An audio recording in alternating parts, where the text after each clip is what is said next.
गुरु प्यारी साध संगत, आज के इस सत्संग में आए हुए दूर दूर से प्रेमी भाई बहन, बहुत शुभगड़ी है। हम सभी लोग सत्संग के इस पावन क्षणों में बैठे हैं। सत्संग से, महापुरुषों के जीवन अनुभव से हमारा जीवन जन्म जन्मांतरों से, जन्म मरण से कैसे छुटकारा पाएगा, ये बहुत बड़ी गुत्थी सुलझाने के लिए जीवन में हम प्रयास कर रहे हैं। जितने भी लोग संसार में जन्मे हैं, सबके जीवन में एक सबसे बड़ी दुविधा, सबसे बड़ी समस्या ये है, जब हम संसार से जाएंगे, जब हमारा अंत समय आएगा, तो हमारा क्या होगा। अर्जुन कहा करते थे, जब से संसार बना है तब से ही संसार में इस गुत्थी को कोई साधारण रूप में सुलझा नहीं पाया है। कोई ऐसा नहीं रहा जिसने इस संसार में दुख, कष्ट, क्लेश, परेशानी और इससे भी आगे बढ़ करके मृत्यु पर विजय पाने का कोई तरीका जाना हो। बिरले गिने चुने चंद भाग्यशाली जीवों में वो हुए जिन्होंने उस प्रभु को पाया। उन्हें हम संत कहते हैं, महापुरुष कहते हैं। और ऐसे महापुरुषों में से एक वो जिसे प्रभु ने चुन लिया अपना काम करने के लिए। वो आया हमें और आपको जीवन में इस भेद से जीते जी जोड़ने के लिए। आपके और हमारे जीवन का एकमात्र लक्ष्य होना चाहिए, हम कैसे अपने जीवन में इस गुत्थी को सुलझा पाएं, कैसे अपने जीवन में मृत्यु के विषय को आसान कर पाएं। अब आप जब ये बात सुनते होंगे तो आपको बड़ा आश्चर्य होता होगा। मृत्यु की बात की जा रही है, मरने की बात की जा रही है। मरने का विषय तो हमें पसंद नहीं है। हम मरने से नहीं सही मायनों में जूझना चाहते। हालांकि आज के जीवन की सच्चाई ये है, और आप सब अपने अपने जीवन में झांक कर देखना, हर एक इंसान छोटी सी समस्या भी नहीं पाना चाहता है। थोड़ी सी तकलीफ हो जाए तो हमारी शिकायत ये रहती है, हमें समस्या क्यों हुई। हम तो गुरुजी से जुड़े हुए हैं, समस्या क्यों हो गई, हमारे घर में तकलीफ क्यों हो गई, हमें कष्ट क्यों मिल गया, हमें परेशानी क्यों मिल गई। अगर अपने आप से समस्या कम हो तो अपने आस पड़ोस के तरह तरह के लोगों के ताने सुन करके हम और ज्यादा गुस्साए में आते हैं। लोग ये पूछते हैं, तुमने तो गुरु कर रखा है, तुम्हें समस्या कैसे हो गई। जब हम जीवन को संसार की, मोह की, माया की नजर से देखने लग जाते हैं। जब हुजूर कहा करते थे, कीचड़ में लिबड़े हुए किसी कीड़े की तरह जो अपने आप को कीचड़ ही मान बैठा है, ऐसे जब हम अपने आप को माया मानने लगते हैं, ये संसार ही अपना है, ये संसार ही हमेशा बना रहेगा, न कभी दुख आएगा, न तकलीफ आएगी, न परेशानी आएगी, हमारा जीवन संसार के भोगों में सुखमय रहेगा। जब हम इन तमाम चीज़ों में उलझ जाते हैं, तब हमें संसार में माया ठग लेती है। तब हम संसार में गुरु के, सदगुरु के रास्ते को समझ नहीं पाते। महापुरुषों ने, किसी भी महापुरुष की आप वाणी उठाकर पढ़िए, संतों महापुरुषों ने इस बात को बहुत स्पष्ट शब्दों में कहा है। कहा, करो रे मनवा दिन की तदबीर, जब यमराजा आन धरेंगे नेक धरत नहीं धीर। मन को समझा रहे हैं, कह रहे उस दिन की याद करो तुम। अभी तो सब अच्छा अच्छा है, अभी तो तुम्हारा घर परिवार, रिश्ते नातेदार सब तुम्हारे साथ हैं, पर उस दिन की याद करो। महापुरुष याद दिलाते हैं हमेशा कि कभी भूलना नहीं है इस बात को। अपनी मृत्यु, अपने आखिरी क्षण, अपने जाने के समय को याद रखना है। और क्यों याद रखना है? मैं आपको एक छोटा सा उदाहरण देता हूं। हमारे बच्चे होते हैं, जब हम उन्हें स्कूल में दाखिला करते हैं तब वो इस बात की फिक्र नहीं करते कि स्कूल जाने का महत्व क्या है। उसका महत्व कब समझ में आता है? जब एग्जाम की डेट सामने आ जाती है। कभी देखा है आपने, अगर जो है फाइनल एग्जाम की डेट तय हो जाए तो पैर के नीचे से जमीन खिसकने लग जाती है, रात को नींद आनी बंद हो जाती है, बच्चे भागे भागे फिरते हैं। कभी देखा है? आप सबके तो बहुत सारे बच्चे होंगे। जब हम अपने बच्चों को स्कूल भेजते हैं, स्कूल की उस दिन, उस क्षण तक हमें खबर नहीं रहती जब तक परीक्षा की तारीख निश्चित ना हो जाए, जब तक ये ना पता चल जाए कि समय आ गया है। संत हमें समझाना चाहता है, हम और आप संसार में मद माया में भूले हुए हैं, 24 घंटे संसार की चर्चाओं में लिप्त हैं, काम बने कामों में हम उलझे रहे, यही हमारी मनोवृत्ति है। मैं हर रोज बहुत सारे भाई बहनों से मिलता हूं।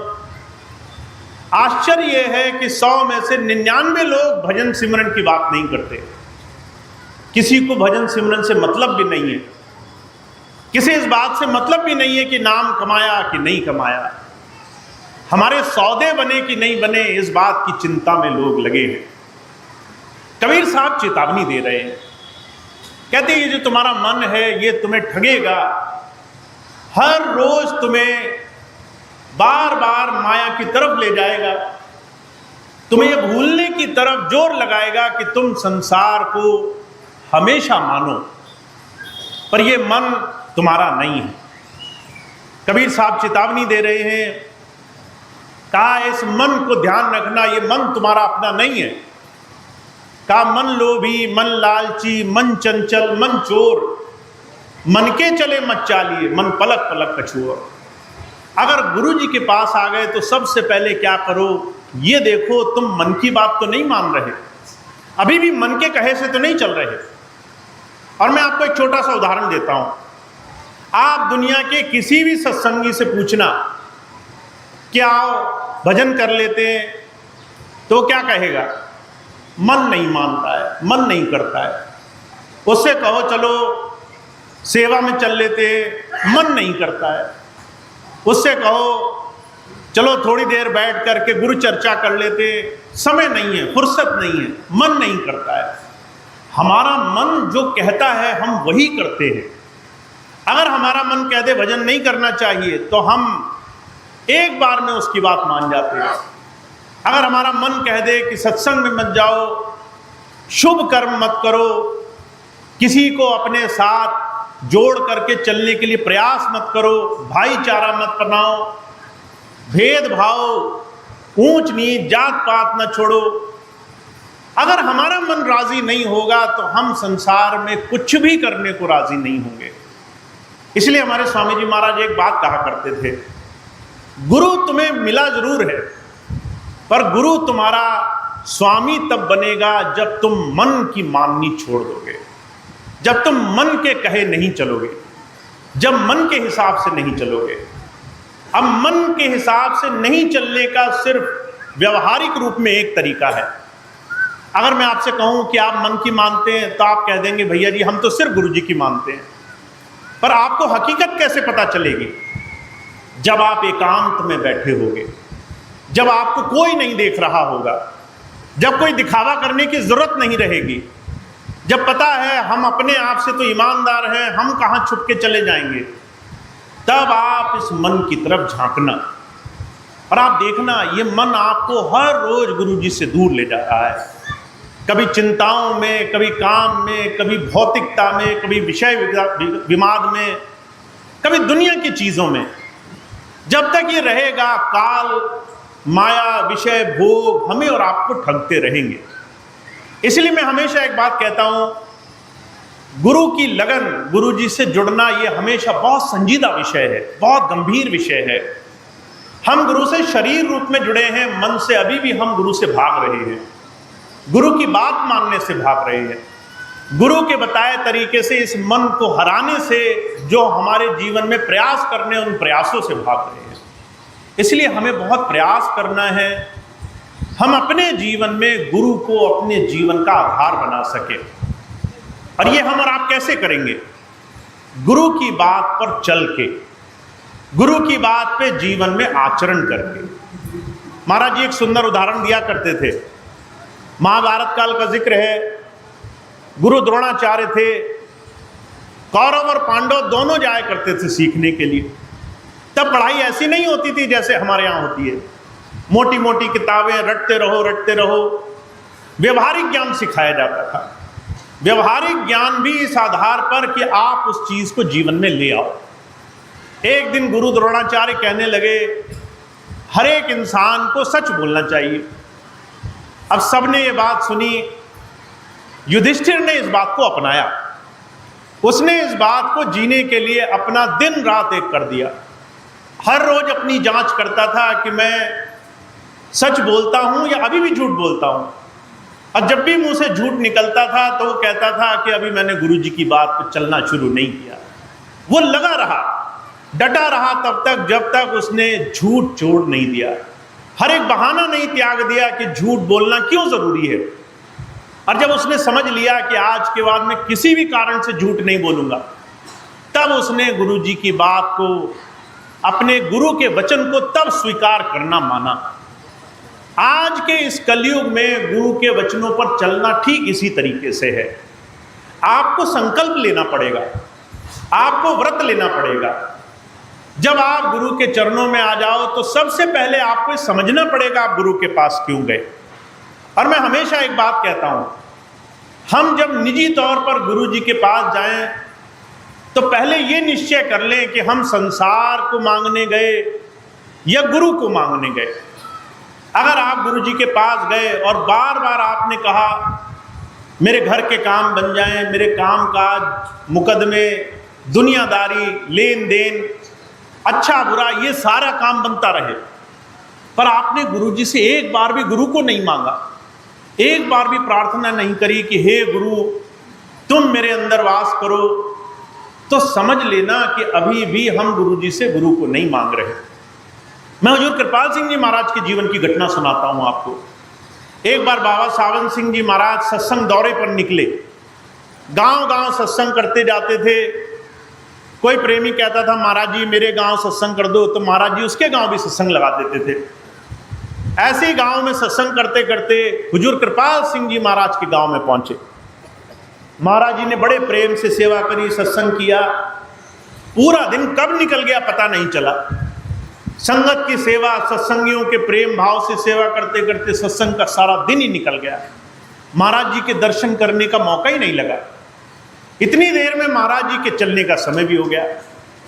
बाबा जी कहने लगे, बाबा सावन सिंह जी महाराज कि समय हो गया, अब मैं चलता हूं। कृपाल सिंह जी महाराज को कसक लगी रह गई, मैंने तो गुरु जी के दर्शन ही नहीं किए, मैं तो गुरु जी से 2 घड़ी मिल के बैठ ही नहीं पाया। महाराज जी ने किसी से कहलवाया, बाबा जी को कहो एक दिन और रुक जाते। 2-4 लोगों को भेजा, जैसे हम लोग भी भेजते हैं ना, अपने आप सीधे बात नहीं कर पाते हैं तो किसी दूसरे के माध्यम से बात करवाते हैं। कोई तीसरा आदमी डालते हैं बीच में, जाओ भैया जी से बात कर आओ, हम बात नहीं करेंगे। अब ये बात महाराज जी ने भी करी। लोगों ने जाकर बाबा जी से कहा, बाबा जी ने मजबूरी जताई, कहने लगे मैं नहीं रुक सकता, जाना जरूरी है। जाने का समय आ गया, गाड़ी में बैठने को तैयार हो गए बाबा जी। इतने में हुजूर कृपाल सिंह जी महाराज आए, एक कागज का टुकड़ा लाए, हुजूर के हाथों में रखा और बिना कुछ कहे पीछे हट गए। बाबा जी ने वो पर्चा पढ़ा। पर्चे में बाबा सावन सिंह जी महाराज को बड़े प्रेम से हुजूर कृपाल सिंह जी महाराज लिखते हैं, कहते इस दिल को बना लो घर अपना, आंखों में बसेरा करो ना करो, मन मंदिर छोड़ न जाओ कहीं, मेरे डेरे में डेरा करो न करो। तुम बाहर रहो नहीं रहो मुझे इसकी कोई चिंता नहीं है, तुम बाहर संसार में मेरे काम बनाओ नहीं बनाओ मुझे उसकी कोई शिकायत नहीं है, मेरे दुनिया के काम बने नहीं बने, मेरे तुम गांव में रहो नहीं रहो, एक दिन और न टिको, कोई चिंता नहीं है, बस मेरे मन मंदिर से तुम कभी नहीं चले जाना, उसमें तुम हमेशा बने रहना। एक पल ऐसा नहीं हो जब मुझे तुम्हारी याद ना आए, एक क्षण ऐसा नहीं हो जब मैं तुम्हें भूल जाऊं, हे प्रभु ऐसी एक घड़ी ना हो जब मैं तुम्हें भूल करके जीवन जी सकूं। महाराज जी कहा करते थे ऐसी गुरु शिष्य के बीच की प्रेम की कड़ी होती है। हम गुरु से गुरु को जब मांगते हैं तब हमारा गुरु हो जाता है। हमें गुरु से गुरु को मांगना है। दुनिया तो अपने आप पीछे पीछे आ जाएगी। आपको लगता है क्या स्वामी जी को पता नहीं था कि आपके क्या काम बनने और नहीं बनने? क्या वो जानते नहीं थे कि तुम्हारे घर में क्या कमी है? क्या वो जानते नहीं थे तुम्हें दुख तकलीफ है? क्या वो जानते नहीं थे तुम्हारे जीवन में काम बिगड़ रहे हैं? वो सारे काम बिना मांगे बनाने को राजी रहते हैं। पर अगर उनसे उन्हें मांगने की पुकार सबसे आगे रखें। आज मैं इस बात को इसलिए भी कहता हूं, हमारी बड़ी प्रेमी संगत है, इसमें कोई दो राय नहीं कि सबका बड़ा प्रेम है गुरु से, पर तुम क्या मांगोगे इस बात से बड़ा फर्क पड़ेगा। अगर तुम संसार मांगने लग गए तो माया तुम्हें गुरु से दूर ले जाएगी। अगर तुम गुरु से गुरु मांगने लग गए तो तुम्हें संसार प्रभु भी मिलेगा, प्रभुता भी मिलेगी, संसार भी मिलेगा, संसार को देने वाला भी मिलेगा। पर तुम्हें पहले गुरु को रखना पड़ेगा, तुम्हें पहले गुरु को अपने मन में समाना पड़ेगा। तो आज हमें थोड़ा इस चीज को समझने की जरूरत है। मैं व्यवहारिक दृष्टि से बात करता हूं। आपको लगता होगा भैया जी बात कर रहे हैं, पर हम तो ये सारी चीजें करते हैं। मैं हर रोज आप लोगों से मिलता हूं, और जब आप आते हैं तो सबसे पहली चीज क्या होती है? ये काम बनेगा नहीं बनेगा, सरकारी नौकरी लगेगी नहीं लगेगी, काम चलेंगे नहीं चलेंगे, मुकदमे हटेंगे कि नहीं हटेंगे। अभी कुछ दिन पहले मुझे एक बहन जी मिली, आकर कहने लगी भैया जी हमारे बच्चों ने कई सरकारी नौकरी के एग्जाम दे दिए, अभी तक नौकरी नहीं मिली। अब सरकारी नौकरी आदमी क्यों चाहता है? सरकारी नौकरी में काम कम, पैसा पक्का। आपको काम नहीं करना है, पैसा घर बैठे आएगा। आप जाएं काम करें नहीं करें, नौकरी से कोई नहीं निकालेगा। अब सरकारी नौकरी में लगे 6 साल से कोशिश कर रहे। मैंने कहा प्राइवेट क्यों नहीं कर लेते? कहने लगे काम ज़्यादा करना पड़ेगा, लोग ज़्यादा दबाएंगे, इसलिए सरकारी ही करेंगे, नहीं तो खाली बैठे रहेंगे। अब 6 साल हो गए उसे। जब 6 साल हो गए तो आखिरी साल जब वो आई तो कहने लगी भैया जी मैं आपको इस बेटी की पहली तनख्वाह दूंगी, जो इसको नौकरी लग जाए तो पहली तनख्वाह आपको सेवा में दूंगी। अब मुझे बड़ी हंसी आई। मैंने कहा अगर मुझे ही काम करना है और मेरे करने से ही होगा और मेरे करने से तुझे सरकारी नौकरी मिलेगी तो तू सारा जीवन तू सरकारी तनख्वाह लेगी, तो मेरा 1 महीने की तनख्वाह में क्या होगा? मेरे 1 महीने की तनख्वाह में काम नहीं चलेगा। फिर मैंने उसको सिर्फ एक बात बोली, मैंने कहा गुरु को रिश्वत नहीं दी जाती। आप धन की, रुपए, पैसे, संपत्ति, दौलत की रिश्वत से उसे नहीं रिझा सकते। आप संसार की चीजों से उसे नहीं रिझा सकते। आप भाव से उसे रिझा सकते हो, आप प्रेम से उसे रिझा सकते हो, आप सहज होकर उसे रिझा सकते हो। आप अगर उसकी बात मानते हो, उसे उससे ज्यादा कुछ नहीं चाहिए। आप हजारों लाखों रुपया लाओ, बात न मानते हो, वहीं दूसरी तरफ कोई बात मानता हो और पैसा एक ना हो, जो प्रेम से गुरु से मिलता है, गुरु को उससे ज्यादा राजी कोई और नहीं है। तो हम ऐसे समय में बैठे हैं, आप इस चीज को समझना, हम ऐसे समय में बैठे हैं जिसे काल, माया, विषय, भोग, विकार, दुनिया, समाज के लोग आपको तरह तरह से बुरे काम करने पे मजबूर करेंगे। ऐसे में अगर आप गुरु के होकर रहना चाहते हो तो उसकी सिर्फ एक पैमाइश है, आप जबानी जमा खर्च मत करो। इस चीज को संकल्प से साधो, इस चीज को व्रत में बांधो। कैसे आप सही मायनों में गुरु की याद बना पाओगे, कैसे गुरु को अपने जीवन में उतार पाओगे। मैं हमेशा एक बात कहता हूं, व्रत एक बहुत सुंदर चीज है जो हमारे समाज में, हमारे हिंदू धर्म में रखी गई है। अगर करवा चौथ का व्रत हो, करवा चौथ के व्रत के दिन हम सुबह सुबह प्रार्थना कर लें, हे ईश्वर, हे प्रभु, मेरे पति, मेरी पत्नी, मेरे घर परिवार को तुम संभाल कर रखना, इनकी रक्षा रखना। मैं क्या करूंगी, इनके बदले एक दिन अन्न त्याग करूंगी। यही तो होता है ना व्रत। हमने व्रत रखा एक दिन कि हमारे पति की, हमारी पत्नी की उम्र लंबी हो जाए। पत्नियों की उम्र की भी कामना करते हैं लोग, ऐसा नहीं है पति की उम्र की कामना की जाती है। पति और पत्नी दोनों की उम्र की कामना कर रहा है कोई, और उसके लिए संकल्प ले रहा है कि मैं आज पूरे दिन अन्न को हाथ नहीं लगाऊंगा। अगर उस दिन कोई आ जाए और जानबूझकर कहे कि लो तुम कुछ खा लो, तो कोई लाख कोशिश करे हम हाथ नहीं लगाएंगे इनको। ऐसा ही होता है ना। हम कहते हैं व्रत अगर टूट गया तो हमारी प्रार्थना पूरी नहीं होगी, हमारी प्रार्थना बेकार हो जाएगी। हुजूर कहा करते थे ऐसे गुरु व्रत की भी प्रार्थना लेनी पड़ती है, संकल्प लेना पड़ता है। आज गुरुजी ने इतनी बात कही मुझे, क्या मैं एक बात भी घर नहीं ले जा सकता? क्या एक बात भी अपने जीवन में नहीं ला सकता? क्या एक बात भी गुरुजी की अपने जीवन में नहीं उतार सकता? जब आप गुरु के वचनों में से किसी एक भी वचन को अपने जीवन में गांठ बांध लेते हो, जब आप उसे अपने पल्लू से बांधकर गांठ बांध करके आप मन में व्रत धारण कर लेते हो कि मैं इस बात को जीवन में उतार कर रहूंगा, चाहे कोई भी बात कही हो, चाहे मन में आया हो कि मुझे क्रोध नहीं करना चाहिए, चाहे मुझे मन में आया कि मुझे किसी दूसरे का उपहास नहीं करना चाहिए, दूसरे पे बिना बात किसी पर लड़ाई झगड़ा नहीं करना चाहिए, दूसरे से मुझे बिना बात अनर्गल किसी तरह की झगड़े में नहीं फंसना चाहिए।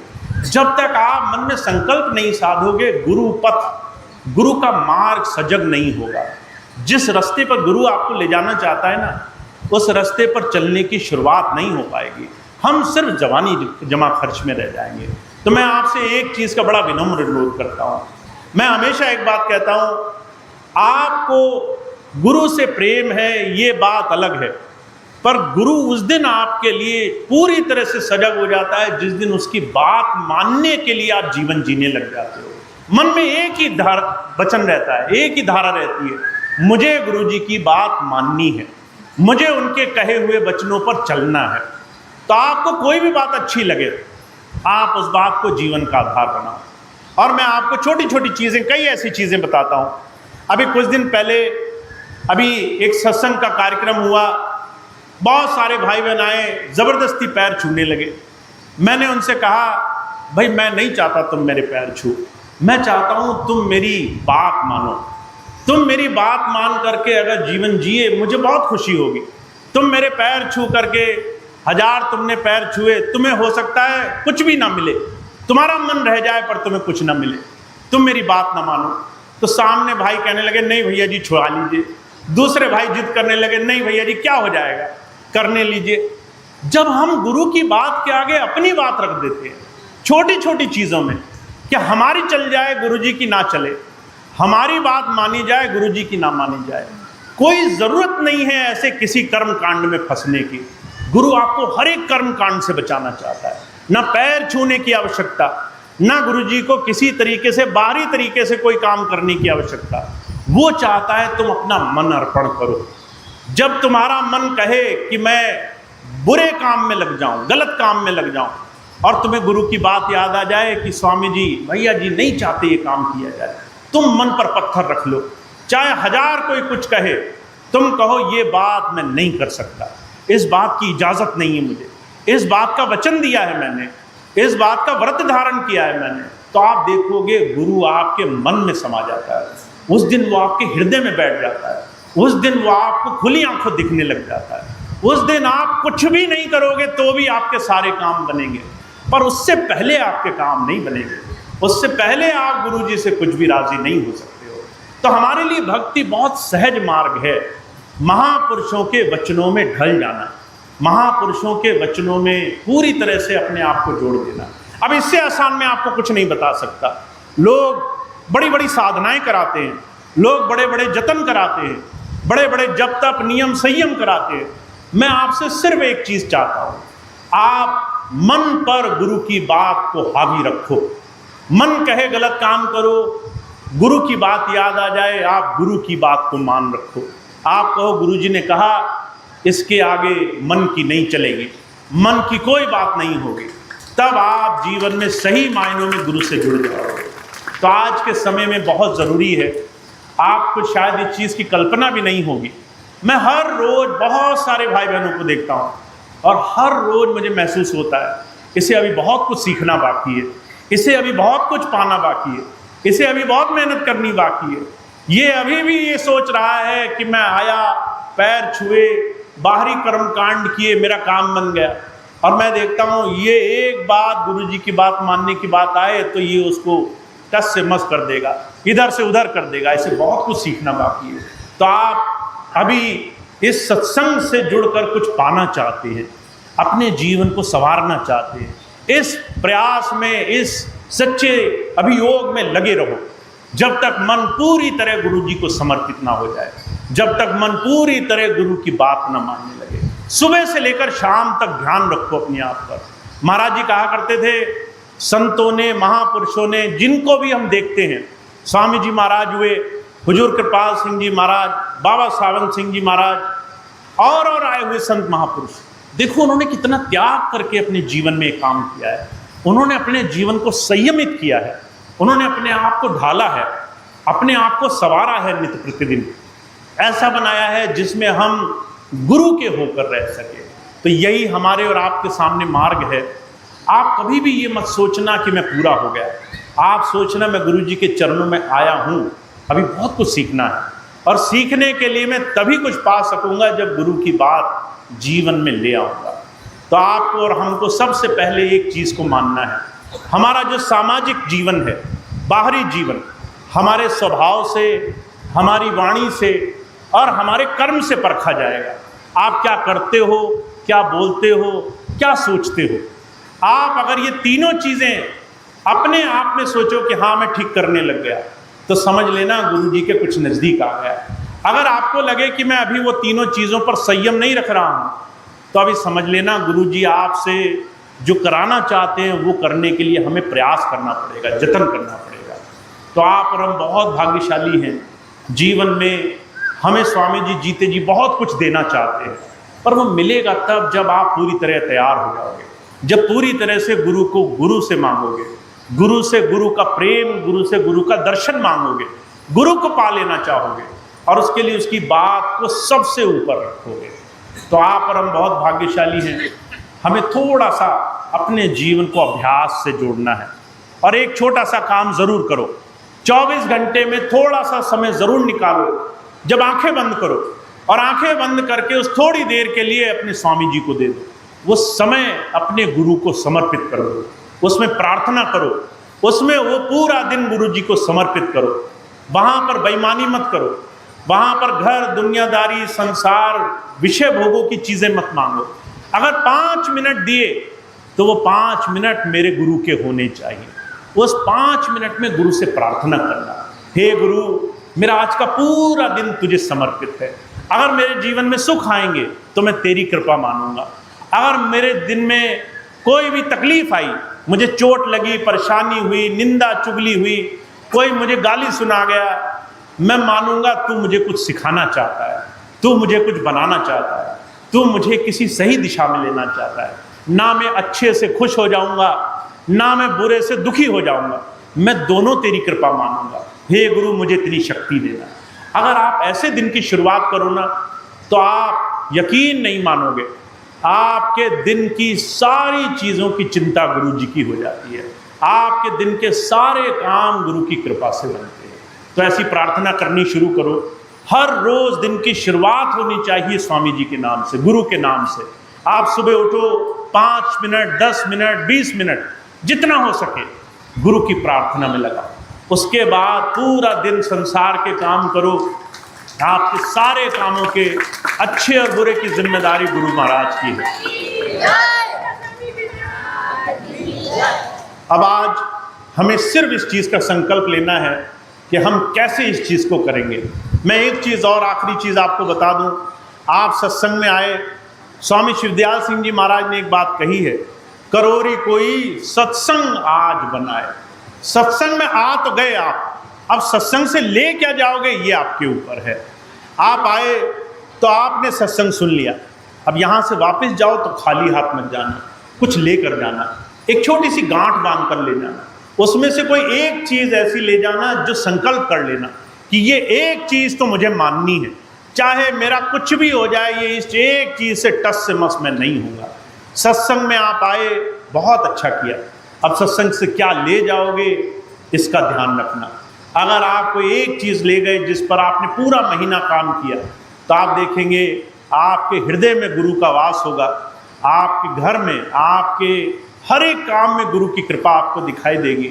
आप देखेंगे स्वामी जी हर जगह मौजूद हैं, आपके हर एक काम में उनकी दया मेहर बनी हुई है। तो इतनी बात जो मुझे आपसे कहनी थी। अब आप इसका लाभ उठाएं, ऐसी मेरी बहुत बहुत कामना है। आप सभी लोग गुरु की बात जीवन में ले जाएं, खूब खूब गुरु की बात पर अमल करें, बहुत बहुत गुरु की बात को जीवन में ले आएं। ऐसी ही गुरु से प्रार्थना है कि वो आप सबको ऐसा साहस दे, ऐसी शक्ति दे कि आप गुरु की बात पर जीवन जीने का प्रयास जीवन में करते रह सके। तो इतनी बात कह के मैं अपनी बात समाप्त करूंगा। आप सबका बहुत बहुत धन्यवाद। एक दो सूचनाएं मैं आपको बता दूं। अभी पीलीभीत का आज सत्संग का कार्यक्रम हुआ। आप सभी भाई बहन जो आ सके, बहुत धन्यवाद था। जो भाई बहन किसी कारण से नहीं आ सके, उन सबको आप सूचना देंगे। इस महीने अभी कुछ सत्संग के कार्यक्रम आपके आसपास के क्षेत्रों में और लगे हुए हैं। कुछ बरेली के क्षेत्र में, कुछ नवाबगंज, कुछ पीलीभीत, कुछ बीसलपुर, बिलसंडा, ऐसे ही क्षेत्रों में सत्संग लगे हैं। अभी उसकी सूचना आपको दी जाएगी। आप सभी को सूचना दे, वो भाई बहन वहाँ पहुँच सकते हैं। आज के सत्संग कार्यक्रम के बाद, अब कुछ दिनों के बाद, कुछ समय तक मैं आपसे थोड़ा सा बाहर दूर रहूँगा। दूसरे देशों की जो भी संगत है उनसे मिलने का कुछ कार्यक्रम है। इस दौरान जब मैं यहाँ नहीं रहूँ तो आपके लिए एक बहुत सुंदर व्यवस्था है कि आप सत्संग में ऐसे ही प्रेम भाव से जुड़ेंगे। सत्संग आप जैसे आ जाए वैसे ही जब मैं यहाँ नहीं रहूँ तो भी आप सत्संग में इतने ही प्रेम भाव से आएंगे। कभी ये मत सोचिएगा कि भैया जी तो नहीं है तो सत्संग चलने का क्या फ़ायदा, हम तो घर में ही बैठ के सत्संग कर लेंगे। घर में सत्संग नहीं होता है, ये कभी आप देखना, कल्पना करके आप यहाँ नहीं आए और आपने सोचा कि घर में सत्संग हो जाएगा, तो 1000 काम रहेंगे, कोई ना कोई बीच में उठा कर ले जाएगा आपको, हर जगह आपको फंसा देगा। वो सत्संग का दिन आप कहीं और रह करके सत्संग नहीं कर पाओगे। सत्संग आप तभी करोगे जब आप घर से निकल पड़ोगे कि ये तो दिन मेरा गुरु का है, ये दिन मैंने सत्संग और सेवा में लगा देना है। तो अभी इस महीने के बाद जो कार्यक्रम होंगे 1-2 महीने, अगर मैं यहाँ पर नहीं रहा किसी कारणवश, तो भी आप यहाँ पीलीभीत या जहाँ जहाँ भी मासिक सत्संग होंगे वहाँ आप पूरे प्रेम भाव से पहुँचें, सेवा में सहयोग करें, सत्संग में पहुँचें, सत्संग में ज़्यादा से ज़्यादा प्रेम भाव से वो दिन अपना गुरु की याद में गुजारें। तो अभी इस महीने के बाद जो भी भाई बहन चाहेंगे उनको मासिक सत्संग जो भी मिले उसमें ज़रूर वो आएँ। अब इस महीने का सत्संग समाप्त है। जो भी आगे की सत्संग की सूचना है वो भी आपको भाई जी देंगे और उस सब सूचनाओं का पूरी तरीके से दूसरे भाई बहनों को भी लाभ पहुंचाने की कोशिश करेंगे। सबको सूचना देंगे ताकि वो भी सत्संग में पहुंच सके। अब एक प्रार्थना होगी, मैं भाई संजीव से कहूँगा वो प्रार्थना करवाएं, सत्संग की सूचना दें ताकि आज का कार्यक्रम संपन्न हो।